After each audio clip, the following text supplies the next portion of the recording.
नमस्कार दोस्तों, आज की तारीख है 6 सितंबर 2024 और हम आपके लिए लाए हैं हिमाचल प्रदेश के ताज़ा समाचार। लेकिन पहले एक सवाल, आप हिमाचल के किस खूबसूरत कोने से ये खबरें सुन रहे हैं? नीचे कमेंट करके जरूर बताएं। अब थोड़ी सी गंभीरता के साथ, अगर आप हिमाचल के विकास, पर्यटन और सामाजिक क्षेत्र की हर छोटी बड़ी खबर से अपडेट रहना चाहते हैं, तो हमारे चैनल को सब्सक्राइब करें। जी हाँ, फटाफट सब्सक्राइब का बटन दबाएं और हमारे साथ जुड़े। और हाँ, अपडेट्स के लिए हमें फॉलो करना मत भूलिए। खबरें ताज़ा हो या मजेदार, हम हैं आपके साथ हर कदम। समाचार नंबर 1, चंबा के सुनील कुमार को राष्ट्रीय शिक्षक पुरस्कार। राष्ट्रपति द्रौपदी मुर्मू ने गुरुवार को नई दिल्ली में शिक्षक दिवस पर आयोजित एक कार्यक्रम में चंबा जिला के शिक्षक सुनील कुमार को राष्ट्रीय शिक्षक पुरस्कार 2024 से सम्मानित किया। सुनील कुमार हिमाचल के राजकीय वरिष्ठ माध्यमिक पाठशाला खरगट सिंहुता में लेक्चरर केमिस्ट्री के तौर पर सेवारत हैं। सुनील कुमार के कई छात्र राष्ट्रीय व अंतर्राष्ट्रीय स्तर पर कई पुरस्कार जीत चुके हैं। सुनील कुमार बच्चों की एनरोलमेंट बढ़ाने, शिक्षा से वंचित बच्चों को पढ़ाई के प्रति प्रोत्साहित करने, सोशल ऑडिट, स्टाफ ट्रेनिंग जैसी पहल करते रहे हैं। राष्ट्रीय पुरस्कार मिलने पर मुख्यमंत्री सुखविंदर सिंह सुक्खू ने सुनील कुमार को बधाई दी है। समाचार नंबर 2, शिक्षकों के तबादलों में दोहरे मापदंड पर हाई कोर्ट की प्रारंभिक शिक्षा निदेशक को फटकार। हिमाचल प्रदेश हाई कोर्ट ने शिक्षकों के तबादलों में दोहरा मापदंड अपनाने पर प्रारंभिक शिक्षा निदेशक के खिलाफ कड़ी टिप्पणी की है। कोर्ट ने मुख्य सचिव और शिक्षा सचिव को प्रारंभिक शिक्षा निदेशक द्वारा शिक्षकों के तबादलों में अपनाए जा रहे दोहरे मापदंड से अवगत करवाने के आदेश जारी किए। कोर्ट ने शिक्षा सचिव से पूछा है कि क्या वह उक्त शिक्षा निदेशक के इन दोहरे मापदंडों से अवगत हैं। यदि अवगत हैं, तो उक्त शिक्षा निदेशक के खिलाफ कोई कार्रवाई क्यों नहीं की गई? यदि अवगत नहीं है, तो उक्त अधिकारी के खिलाफ क्या कार्रवाई की जाएगी?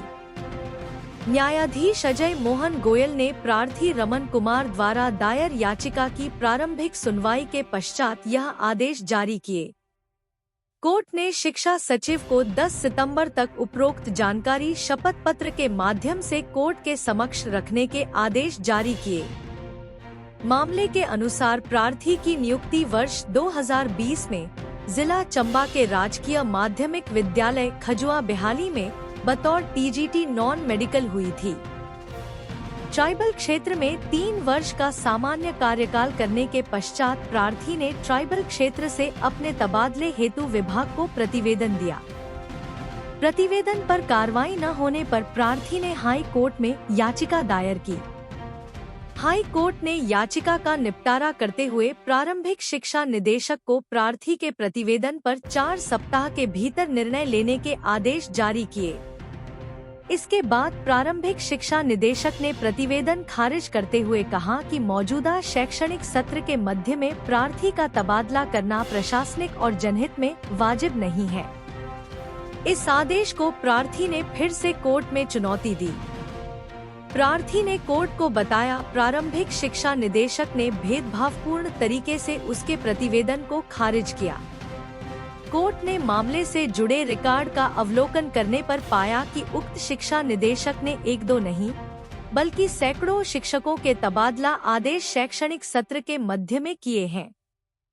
शिक्षा निदेशक के उक्त आचरण पर टिप्पणी करते हुए कोर्ट ने कहा कि कम से कम कहें तो यह कृत्य वाकई शर्मनाक और अपमानजनक है। समाचार नंबर 3, आखिर 5 दिन बाद कर्मियों को मिली सैलरी, पेंशनर अभी इंतजार में। राज्य के 2 लाख से ज्यादा सरकारी कर्मचारियों को आखिरकार महीने के 5वें दिन वेतन मिल गया। गुरुवार सुबह ही स्टेट बैंक के खाता धारक कर्मचारियों को सैलरी का मैसेज आ गया, जबकि अन्य बैंकों के लिए दोपहर तक यह मैसेज आया। इससे सरकारी कर्मचारियों ने राहत की सांस ली, क्योंकि ऐसा हिमाचल में पहली बार हुआ है। कर्मचारियों की सैलरी पर 1200 करोड़ का भुगतान किया गया है। अब राज्य सरकार 10 सितंबर को पेंशनरों को पेंशन का भुगतान करेगी। इसके लिए 800 करोड़ की जरूरत है, लेकिन सैलरी देने के दिन ही राज्य सरकार ने 700 करोड़ लोन ओपन मार्केट से उठाने का फैसला ले लिया।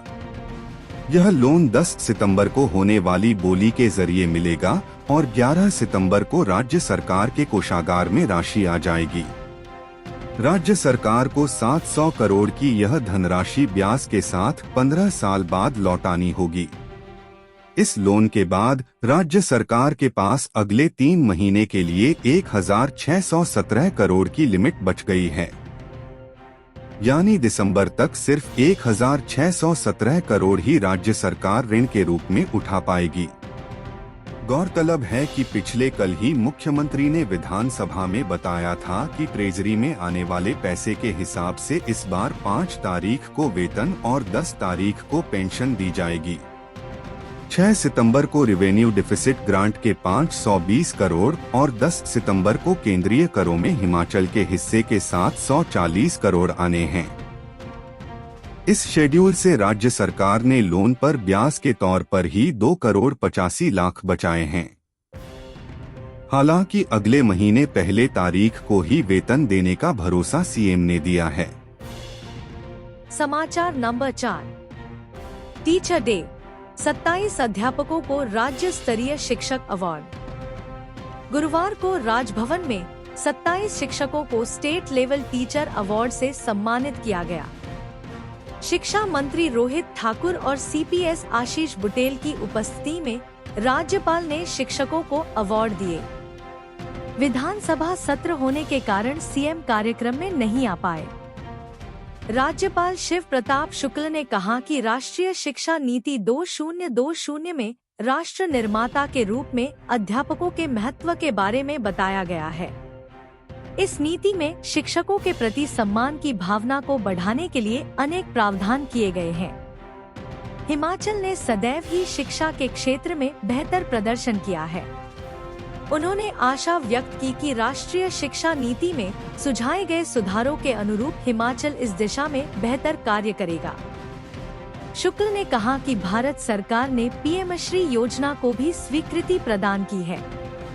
इस योजना के तहत पहले से स्थापित विद्यालयों को सुदृढ़ीकरण कर PM school for rising India के रूप में स्थापित करने का प्रावधान किया गया है। इस अवसर पर शिक्षक पुरस्कार से सम्मानित अध्यापकों को बधाई देते हुए राज्यपाल ने कहा कि शिक्षा के क्षेत्र में अध्यापकों, अभिभावकों और विद्यार्थियों की भूमिका महत्वपूर्ण है।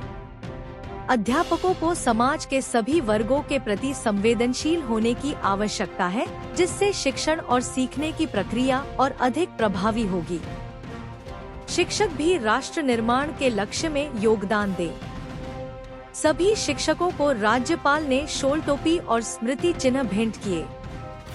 साथ ही लेडी गवर्नर जानकारी शुक्ल ने सभी शिक्षकों को एक पौधा भेंट स्वरूप दिया। इस मौके पर नगर निगम शिमला के महापौर सुरेंद्र चौहान, उप महापौर उमा कौशल, राज्यपाल के सचिव सीपी वर्मा, उच्च शिक्षा निदेशक अमरजीत शर्मा, समग्र शिक्षा अभियान के राज्य परियोजना निदेशक राजेश शर्मा और अन्य व्यक्ति इस अवसर पर उपस्थित रहे। एचडीएम इन अध्यापकों को किया सम्मानित।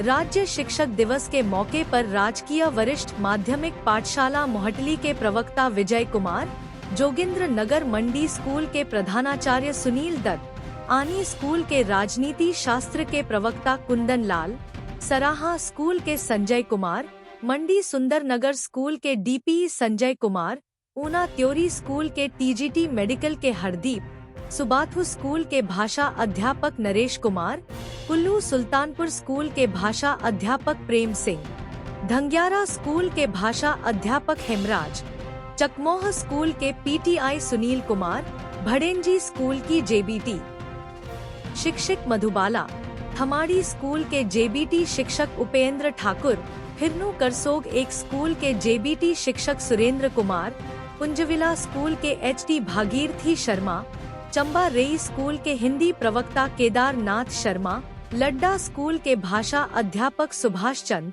जिस्कून स्कूल की भाषा अध्यापक चांदना देवी, पांगी स्कूल के जेबीटी शिक्षक संत कुमार नेगी, किन्नौर के ब्रेलंगी स्कूल की जेबीटी शिक्षक रीता बाला, सिरमौर नारक स्कूल के प्रिंसिपल रोहित वर्मा, मशोबरा स्कूल के प्रवक्ता दीपक शर्मा, चौपाल स्कूल की शिक्षिका कांता शर्मा, घणागुघाट के प्रवक्ता पुष्पेंद्र कौशिक, छोकटाली स्कूल के प्रवक्ता सुरेंद्र सिंह, शामलाघाट प्रवक्ता संजीव कुमार, चौरा स्कूल के उपेंद्र सिंह नेगी, इंदौरा स्कूल के प्रधानाचार्य मोहन शर्मा और थरोट स्कूल के प्रधानाचार्य भूपेंद्र सिसोदिया को राज्य स्तरीय पुरस्कार दिया गया।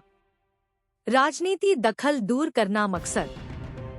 शिक्षा मंत्री रोहित ठाकुर ने सभी शिक्षकों को बधाई देते हुए कहा कि इस बार चयन प्रक्रिया में जो बदलाव किया गया है, उसमें यह प्रयास किया गया है कि शिक्षकों के चयन में किसी भी तरह का राजनीतिक दखल न हो। शिक्षा के क्षेत्र में भी बहुत से बदलाव इस बार किए गए हैं। इस बात का पूरा ध्यान रखा गया है कि शैक्षणिक सत्र में शिक्षकों के तबादले न हो। वहीं सीपीएस आशीष बुटेल ने कहा कि प्रदेश में शिक्षा के क्षेत्र में सरकार ने बड़े बदलाव किया है। हाल ही में प्रदेश के स्कूलों में 2000 शिक्षकों की भर्ती हुई है। आने वाले समय में भी शिक्षा के क्षेत्र में नए बदलाव किए जाएंगे।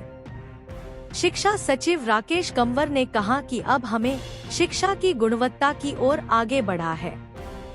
सभी शिक्षक इसमें योगदान दें। समाचार नंबर 5। गोबिंद सागर झील में क्रूज शिकारा लॉन्च करने की तैयारी, अब गोवा जाने की जरूरत नहीं। अब हिमाचल के लोगों को गोवा जाने की जरूरत नहीं है। क्रूज की सैर गोबिंद सागर में की जा सकेगी। जल्द ही क्रूज बिलासपुर पहुंच रहा है। आने वाले समय में बिलासपुर जिला पर्यटन क्षेत्र में देश के नक्शे कदम पर सामने आएगा। हिमाचल का बिलासपुर ऐसा पहला जिला बनेगा जहां गोबिंद सागर झील के साथ ही कोलडैम में भी क्रूज व शिकारा नजर आएंगे और दोनों ही जलाशय पर्यटन आकर्षण का केंद्र बनेंगे। जिला प्रशासन ने सबसे पहले गोबिंद सागर झील में क्रूज व शिकारा लॉन्च करने की तैयारी कर ली है। 15 सितंबर के बाद मुख्यमंत्री सुखविंदर सिंह सुक्खू के कर कमलों से वाटर स्पोर्ट्स एक्टिविटीज का शुभारंभ करवाने की योजना है। खास बात यह है कि खुद सीएम ने विधानसभा सत्र में बिलासपुर डीसी की इस प्रोजेक्ट को लेकर तारीफ की है। बिलासपुर के उपायुक्त आबिद हुसैन सादिक ने बताया कि गोबिंद सागर झील में वाटर स्पोर्ट्स एक्टिविटीज जल्द ही शुरू की जा रही हैं, जिसके लिए तमाम तैयारियां पूरी कर ली गई हैं और अब इन्हें अंतिम रूप दिया जा रहा है। अगले 10 से 15 दिनों में क्रूज व शिकारा यहां पहुंच जाएंगे। अभी तक जेट स्की, हाईटेक मोटर बोटें और रेस्क्यू बोट्स इत्यादि बिलासपुर पहुंच चुकी हैं। उन्होंने बताया कि झील में पर्यटन को बढ़ावा मिलेगा, वहीं ज्यादा से ज्यादा लोगों के लिए रोजगार के अवसर सृजित होंगे। उन्होंने बताया कि 15 सितंबर तक जलाशय में वाटर स्पोर्ट्स एक्टिविटीज पर प्रतिबंध लगाया हुआ है। उसके बाद यह एक्टिविटीज आरंभ हो जाएंगी। यह जिला प्रदेश का ऐसा पहला ही जिला है जहां गोबिंद सागर झील के साथ ही कोलडैम में भी क्रूज व शिकारा देखने को मिलेंगे और झील की लंबी सैर का आनंद उठाया जा सकेगा। उपायुक्त के अनुसार बिलासपुर में टूरिज्म को बढ़ावा उनका मुख्य संकल्प है, जिसके लिए वह शुरू से ही प्रयासरत हैं। अब जल्द ही उनका यह संकल्प साकार होने जा रहा है। 15 सितंबर के बाद मुख्यमंत्री से समय लिया जाएगा और कार्यक्रम का निर्धारण कर गोबिंद सागर झील में क्रज व शिकारा की विधिवत ढंग से लॉन्चिंग की जाएगी। उन्होंने बताया कि कुल्लू व मनाली जाने से पहले पर्यटक यहां रुकेंगे और झील की सैर का आनंद उठा सकेंगे। इसके साथ ही कोलडैम में भी इस योजना को धरातल पर उतारने की तैयारी चल रही है। तय औपचारिकताएं पूरी करने के बाद कोलडैम में भी वाटर एक्टिविटीज शुरू की जाएंगी। क्रूज व शिकारा की लॉन्चिंग को लेकर योजना बन रही है। उन्होंने बताया कि आने वाले समय में बिलासपुर की गोविंद सागर झील व कोलडैम पर्यटन गतिविधियों का केंद्र बनेंगे। 15 सितंबर के बाद गोविंद सागर झील में क्रूज शिकारा लॉन्च करने की योजना है, जिसका विधिवत शुभारंभ मुख्यमंत्री के कर कमलों से करवाया जाएगा। अगले 10 से 15 दिन के अंदर क्रूज व शिकारा बिलासपुर पहुंच जाएंगे, जबकि जेट स्की, मोटर बोट्स व रेस्क्यू बोट्स इत्यादि पहुंच चुकी हैं। बिलासपुर में पर्यटन विकास मुख्य प्राथमिकता है। आबिद हुसैन सादिक, उपायुक्त बिलासपुर। टूरिज्म विलेज बनेगा कसोल। उपायुक्त आबिद हुसैन सादिक के अनुसार कोलडैम के समीप ही कसोल नामक गांव को टूरिज्म विलेज के रूप में विकसित करने की योजना है, जिस पर काम शुरू हो चुका है। आने वाले समय में यह विलेज भी पर्यटन आकर्षण का केंद्र होगा। कसोल में पर्यटक डेयरी फार्मिंग, एग्रीकल्चर व अन्य गतिविधियों के बारे में जानकारी प्राप्त कर सकेंगे, वहीं कोलडैम में फिशिंग भी कर पाएंगे। कसोल में रात्रि ठहराव की सुविधा के लिए लोगों को होमस्टे की परमिशन दी जाएगी। इसके साथ ही बिलासपुरी धाम व पारंपरिक व्यंजनों की सुविधा दी जाएगी। लोगों के लिए प्रत्यक्ष एवं अप्रत्यक्ष तौर पर रोजगार के अवसर उपलब्ध होंगे। मंडी भराड़ी बनेगा पर्यटन का आकर्षण केंद्र। उपायुक्त आबिद हुसैन सादिक के अनुसार कीरतपुर नेरचौक 4 लेन पर मंडी भराड़ी पर्यटन की दृष्टि से विकसित किया जाएगा, जिसके लिए योजना का खाका तैयार कर लिया गया है। बीबीएमबी की परमिशन मिलने के बाद अगली कार्य योजना को अंतिम रूप दिया जा रहा है। मंडी भराड़ी में झील पर जिपलाइन तैयार की जाएगी, जबकि स्काई वॉक ब्रिज निर्मित करने की भी योजना है। इसके साथ ही वेसाइड एम्यूनिटीज विकसित कर पर्यटकों के लिए रेस्तरां व अन्य गतिविधियों का संचालन किया जाएगा। इससे पर्यटन को बढ़ावा मिलेगा, तो वहीं बिलासपुर की इकोनॉमी में भी ग्रोथ आएगी। हम अपने राज्य के विकास में योगदान देने में गर्व महसूस करते हैं और हमें उम्मीद है आने वाले दिनों में हमें और भी अच्छी खबरें मिलेंगी। इन खबरों को अधिक लोगों तक पहुंचने के लिए कृपया हमारा कंटेंट शेयर करें, साथ ही हमारे चैनल को सब्सक्राइब करें और अपडेट के लिए हमें फॉलो करें। अपने विचारों को कमेंट में शेयर करना ना भूलें। आपका सहयोग हमें और भी बेहतर काम करने में मदद करेगा। धन्यवाद।